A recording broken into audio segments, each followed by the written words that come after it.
표징을 내게 보이소서라는 제목으로 함께 은혜를 나누겠습니다. 신앙생활을 하다 보면 우리 마음속에 이런 질문이 떠오를 때가 있습니다. 하나님, 정말 저와 함께 계신 것이 맞습니까? 이 모든 일들 속에 정말 하나님의 뜻이 있기는 할까요? 겉으로는 믿음이 있는 사람처럼 보이지만 마음속에서는 종종 불안과 의심이 피어오를 때가 있습니다. 어쩌면 모두가 한 번쯤, 아니 자주 이런 기도를 해보았을지도 모릅니다. 하나님, 제게도 어떤 표징을 하나 좀 보여주시면 제가 믿겠습니다. 여러분, 그런 기도 해보셨습니까? 안 해보셨어요? 안 해보셨으면 오늘 밤에 좀 해보시기를 바랍니다. 하나님, 뭔가 좀 하나님이 계시다는 증거를 좀 보여주세요. 아니면 하나님, 정말 나를 사랑하신다는 그런 어떤 표시를 좀 나에게 보여주세요.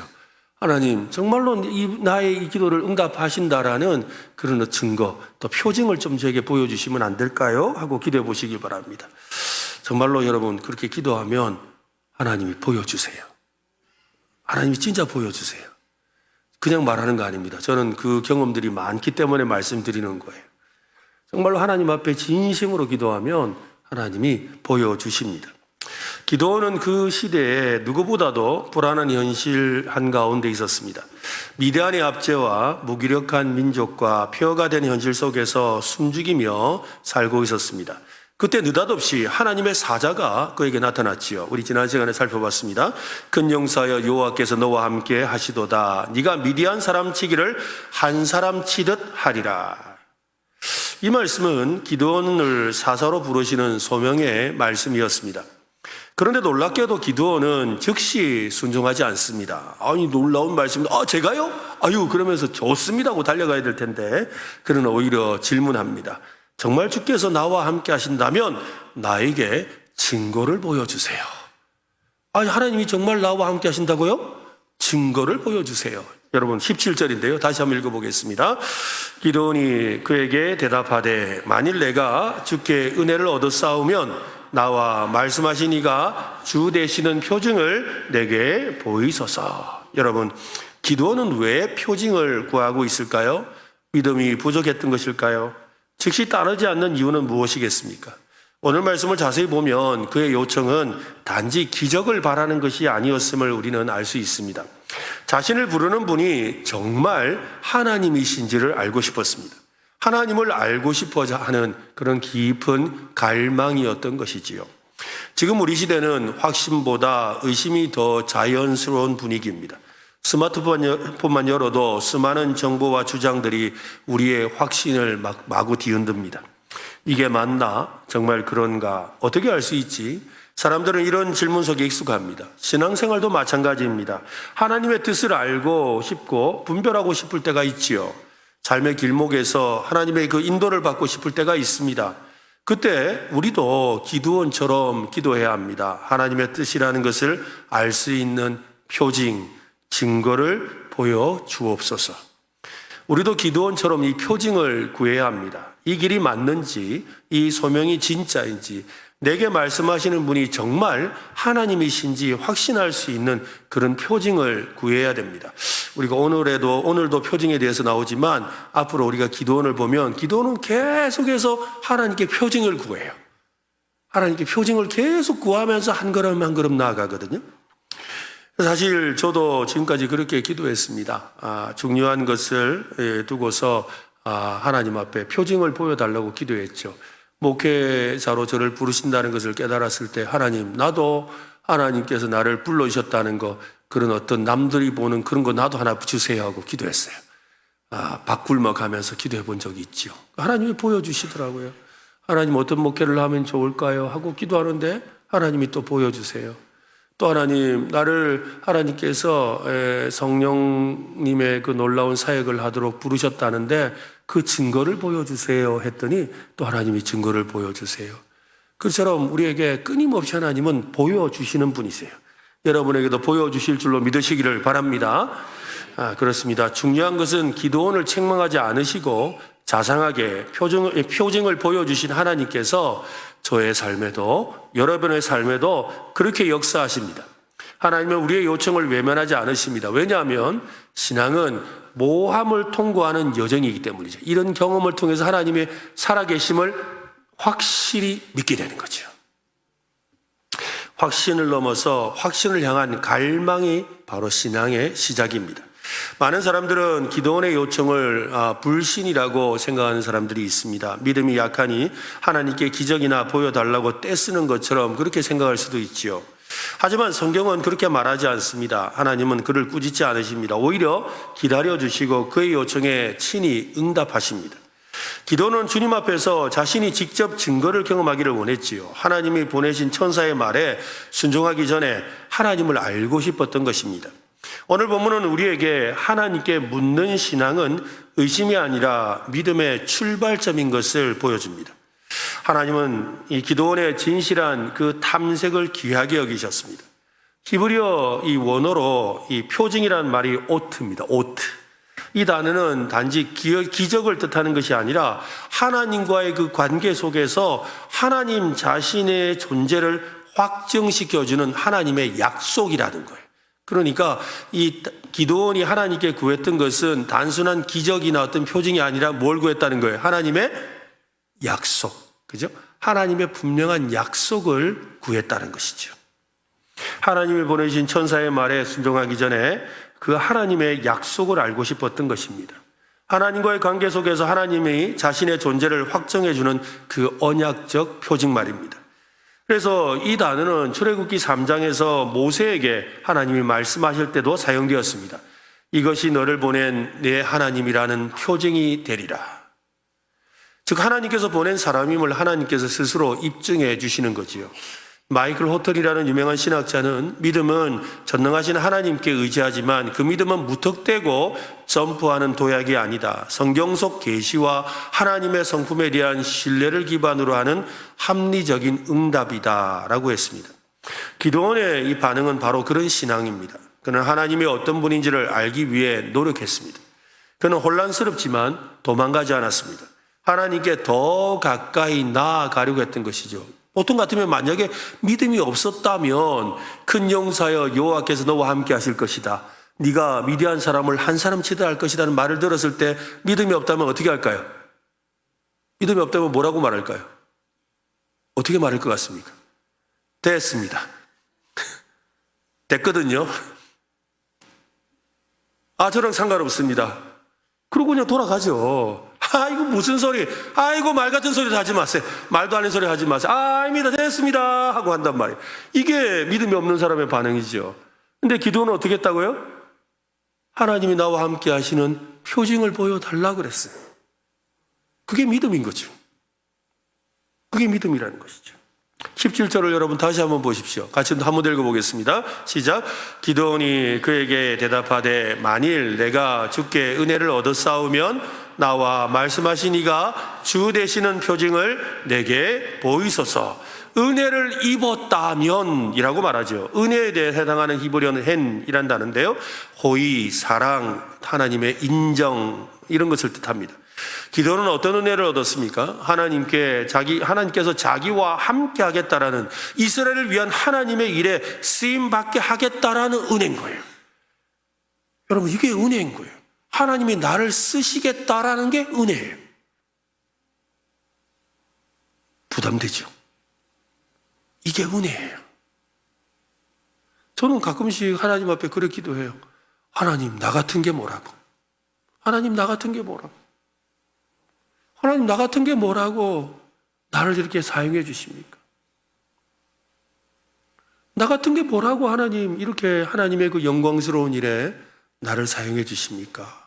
이 은혜죠. 수많은 사람 중에 나를 택하셔서 나를 사용하시겠다는 게 얼마나 큰 은혜예요.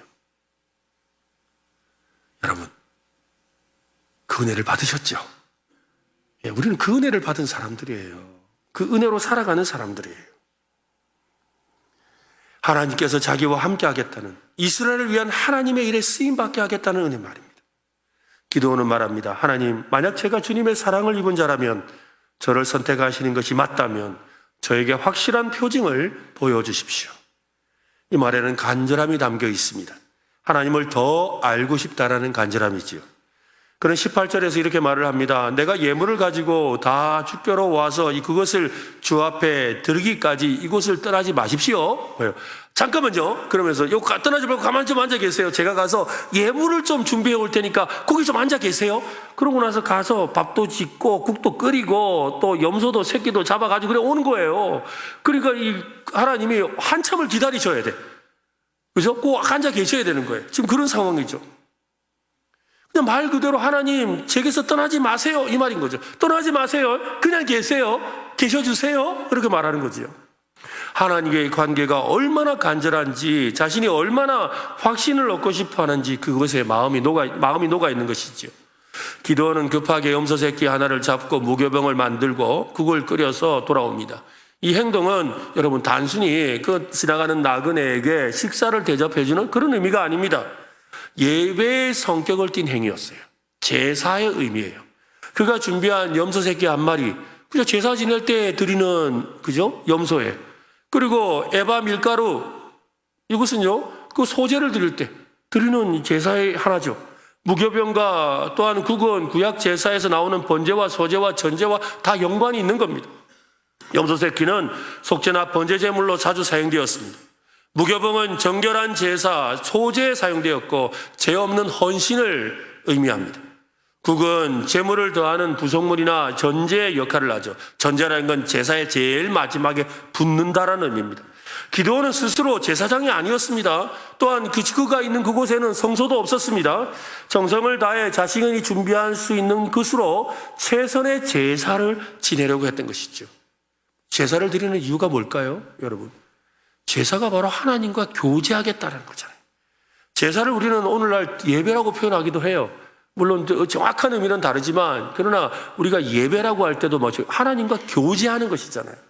그러니까 제사를 통해서도 하나님과 교제하기를 원했다는 거예요. 그러니까 하나님 좀 잠깐만 계세요. 내가 예물을 준비해 와서 이 예물을 가지고 하나님과 예배하겠습니다. 하나님과 제사 지내며 하나님과 교제하겠습니다 라고 말했던 것이죠.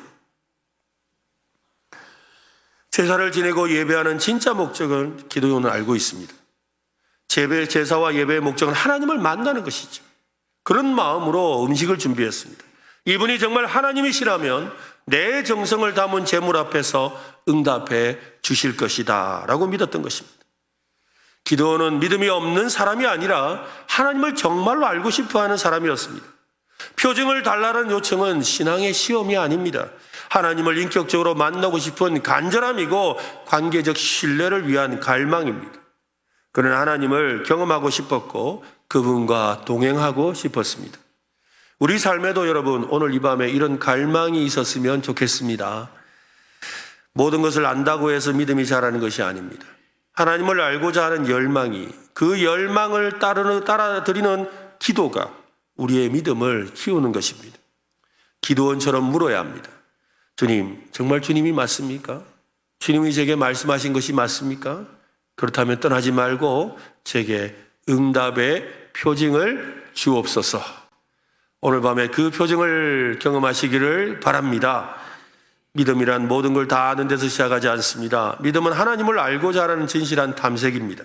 하나님을 향한 갈망이 있어야 됩니다. 하나님을 더 알고자 하는 그 마음이 바로 믿음의 첫걸음입니다. 하나님은 그런 모습을 절대 외면하지 않으십니다. 우리는 성경을 읽고 기도하고 예배를 드립니다. 때로는 모든 것이 형식처럼 느껴질 때가 있지요. 그럴 때 우리가 회복해야 될 것이 바로 기드온의 마음입니다. 하나님 앞에 솔직해지는 것이지요. 주님을 향한 진실한 갈망을 다시 드러내는 것입니다. 그때 하나님은 자기를 나타내 주시고 응답으로 우리와 함께 하실 줄로 믿으시기를 바랍니다. 기드온은 떨리는 손으로 염소 한 마리를 준비합니다. 밀가루로 무교병을 굽습니다. 자기가 할 수 있는 정성을 다해 예물을 마련합니다. 이 모든 과정은 단순히 고대 풍습이나 절차가 아니라고 했습니다. 그것은 하나님께 드리는 간절한 마음의 표현입니다. 기드온은 나를 부르신 분이 진짜 하나님이 맞습니까? 라는 질문을 품은 채 한 걸음 한 걸음 예물을 준비했습니다. 준비한 예물을 하나님의 사자에게 가져갔습니다. 20절 말씀도 읽어보겠습니다. 하나님의 사자가 그에게 이르되 고기와 무교병을 가져다가 이 바위 위에 놓고 국을 부으라 하니 기드온이 그대로 하니라.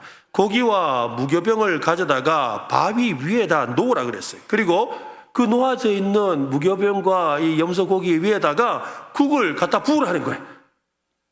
그러니까 사자가 먹을 마음이 없는, 하나님의 사자가 먹을 마음이 없고 그걸 갖다 부으라 한 거예요. 그리고 이 부으라는 말은, 그러니까 이 기도는 다른 말을 하지 않고 그대로 순종을 하고 있습니다. 바위는 제단이 아닙니다. 그는 제사장도 아니죠. 그러니 온전한 제사라고 말할 수도 없는 상황입니다. 단순히 바위 위에 멍하실 뿐입니다. 근데 하나님의 사자는 고기와 무교병에 국을 부으라고 했죠. 음식 위에 국을 붓는 것은 마치 아무 쓸모없이 만들어버리는 것처럼 보입니다. 그러나 그런 행위는 제사의 마지막 단계에서 제물 위에 기름과 포도주를 붓는 것을 상징합니다. 준비한 것을 전부 하나님께 드린다라는 그 고백이 담긴 헌신이라는 것입니다.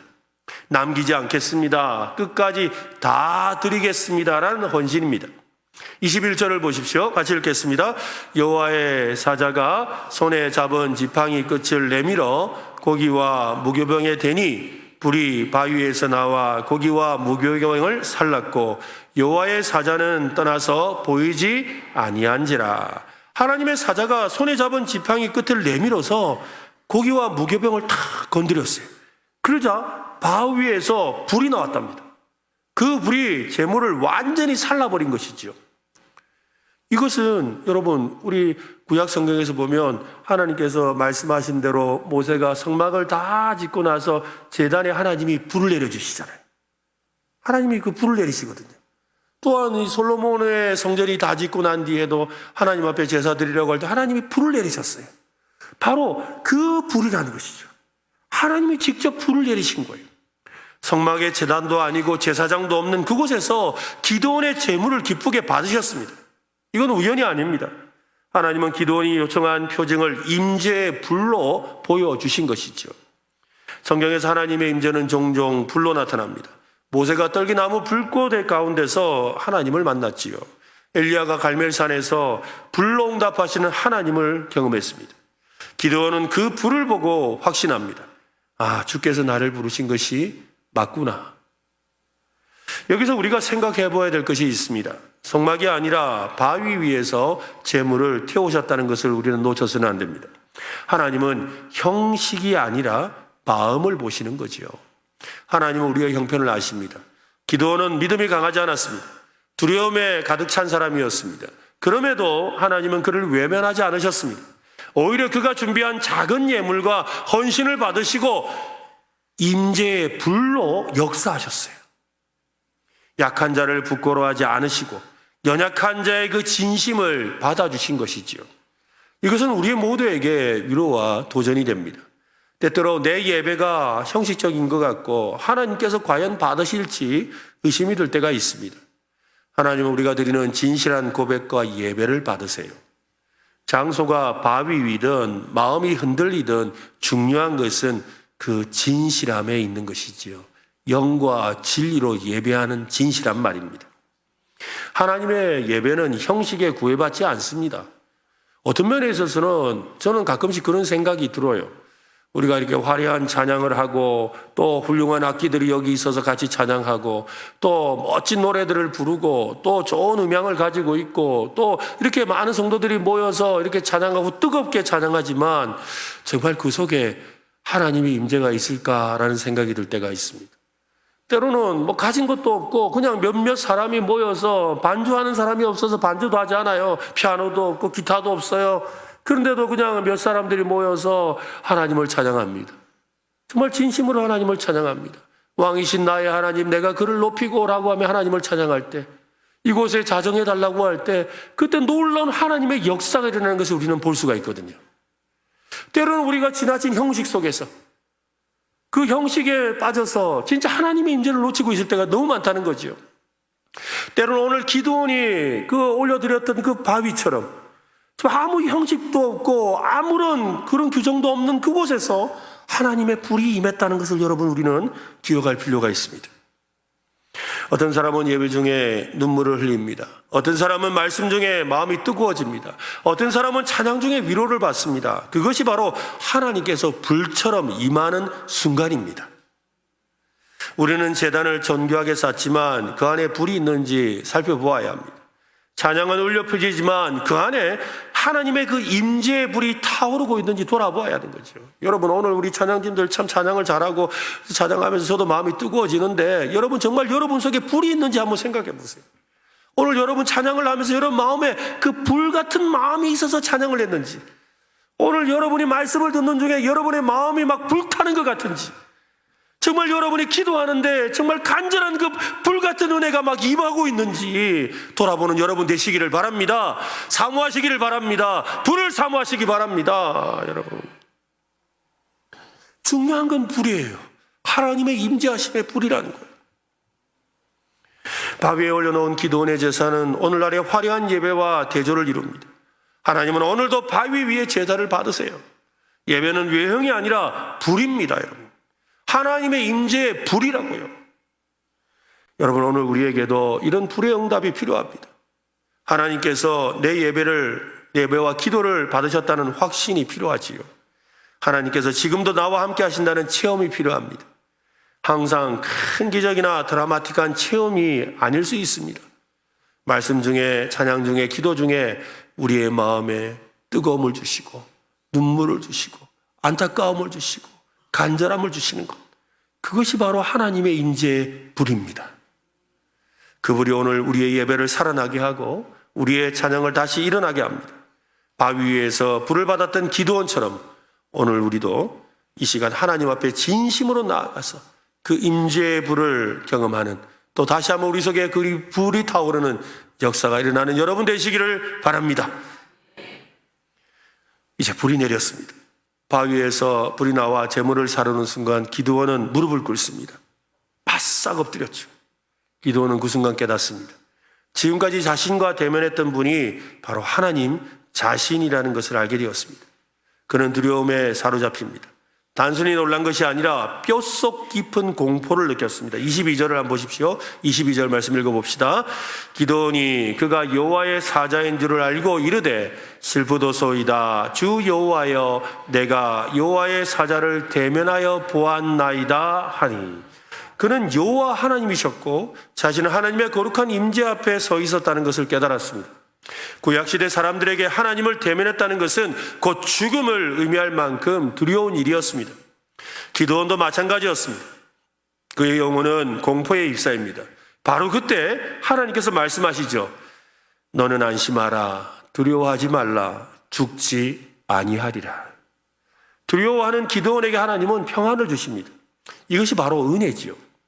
하나님은 자신을 두려워하는 자에게 평안을 주시고 다시 세워주십니다. 새로운 사명을 주시는 겁니다. 기드온이 경험한 불은 단순한 기적이 아닙니다. 하나님이 함께하겠다는 약속과 사명의 부르심이었습니다. 하나님의 임재를 경험한 사람은 결코 이전과 같을 수 없습니다. 이 말씀을 들은 기드온은 곧바로 행동합니다. 그는 여호와를 위하여 제단을 쌓았습니다. 24절 말씀을 한번 보세요. 또 읽겠습니다. 기드온이 여호와를 위하여 거기서 제단을 쌓고 그것을 여호와 샬롬이라 하였더라. 그것이 오늘까지 아비에셀 사람에게 속한 오브라에 있더라. 그 이름을 여호와 샬롬이라고 했습니다. 여호와 샬롬, 여호와 샬롬이 무슨 뜻이죠? 여호와는 화평이시다, 평강이시다. 불과 얼마 전까지만 해도 두려움에 사로잡혀 있었습니다. 그러나 지금 그 두려움 속에서 하나님의 평안을 경험하고 제단을 쌓는 예배자로 변화되어 있습니다. 여호와 샬롬, 성경 전체에서 단 한 번 이곳에 등장하는 하나님의 이름입니다. 샬롬이라는 단어는 단순한 감정적인 평온함이 아닙니다. 그것은 하나님과의 관계 속에서 오는 존재적 평안함이죠. 이게 어떤 평안함일까요? 아이들이 엄마 품에 안겼을 때 누리는 평안함인 거예요. 막 자지러지게 울던 아이가 엄마 품에 탁 안겨서 하고 두들겨주면 애가 울음을 그치잖아요. 바로 그 평안이에요. 즉 하나님의 품 안에서 누리는 평안인 거죠. 모든 질서와 조화가 회복된 상태를 말합니다. 히브리어 이 샬롬은 완전함, 안전함, 번영, 온전한 관계를 포함하는 아주 복합적인 단어입니다.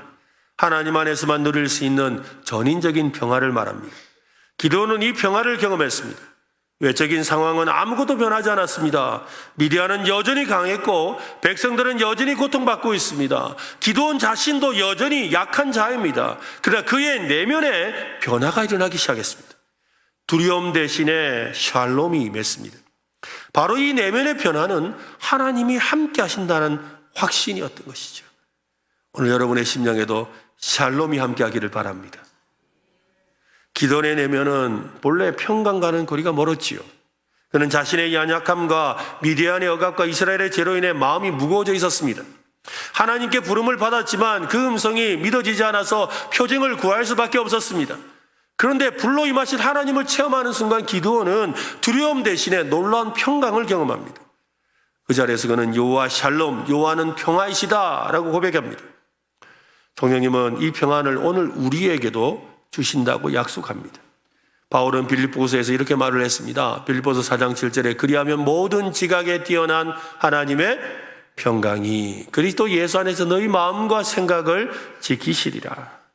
기드온이 경험한 것도 바로 이 평강이었습니다. 하나님의 평강과 여호와의 샬롬은 동일합니다.